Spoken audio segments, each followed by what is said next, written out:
जय श्री कृष्णा मित्रों। चलिए, जैसा टाइटल दिया गया है, श्रीमद् भगवद गीता में जीवन और मृत्यु का रहस्य।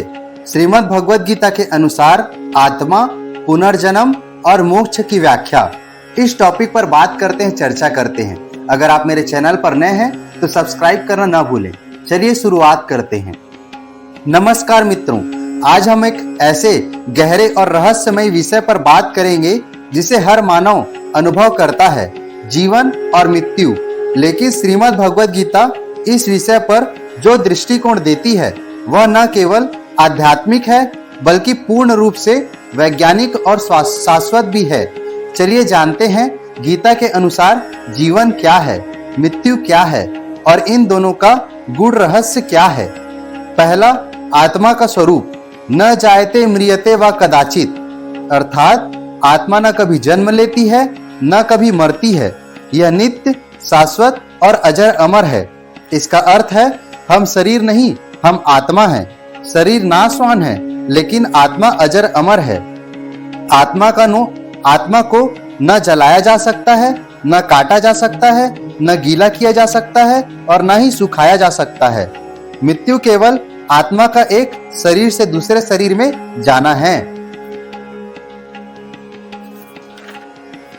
दूसरा, पुनर्जन्म और कर्म सिद्धांत। जैसे मनुष्य पुराने वस्त्रों को त्याग कर नए वस्त्र धारण करता है, वैसे ही आत्मा पुराने शरीर को त्याग कर नए शरीर धारण कर लेती है। हमारी आत्मा अपने कर्मों के अनुसार अगला जन्म प्राप्त करती है।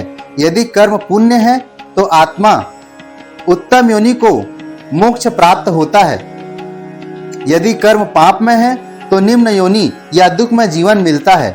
इसलिए कर्म ही हमारी आत्मिक यात्रा की दिशा तय करते हैं। तीसरा है, मृत्यु का भय क्यों होता है। श्री कृष्ण भगवान अर्जुन से कहते हैं, मृत्यु से डरना अज्ञान का लक्षण है। जो समझता है कि वह शरीर है वह मृत्यु से डरता है, लेकिन जो आत्मा को जानता है वह मृत्यु को केवल परिवर्तन मानता है।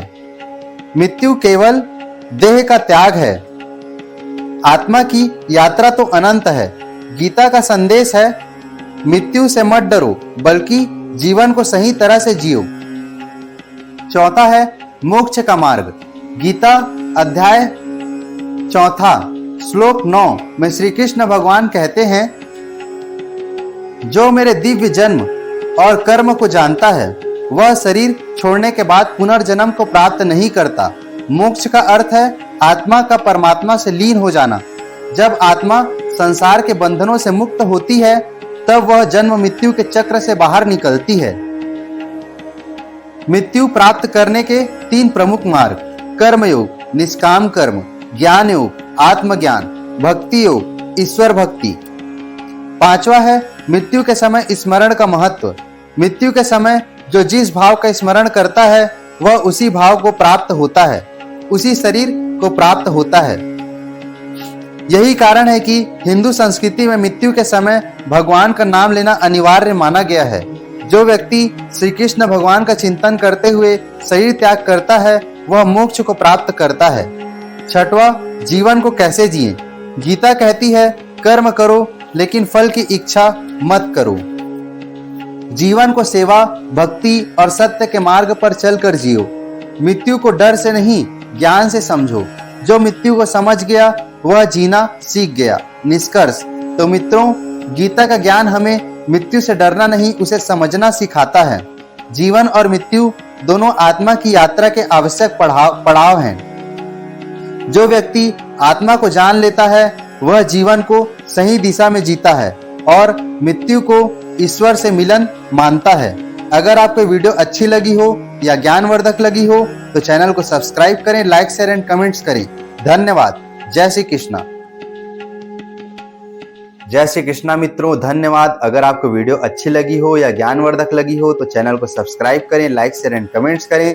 धन्यवाद। जय श्री कृष्णा। मिलते हैं अगले वीडियो में, अगले अध्याय में कुछ नया सीखने के लिए। जय श्री कृष्णा।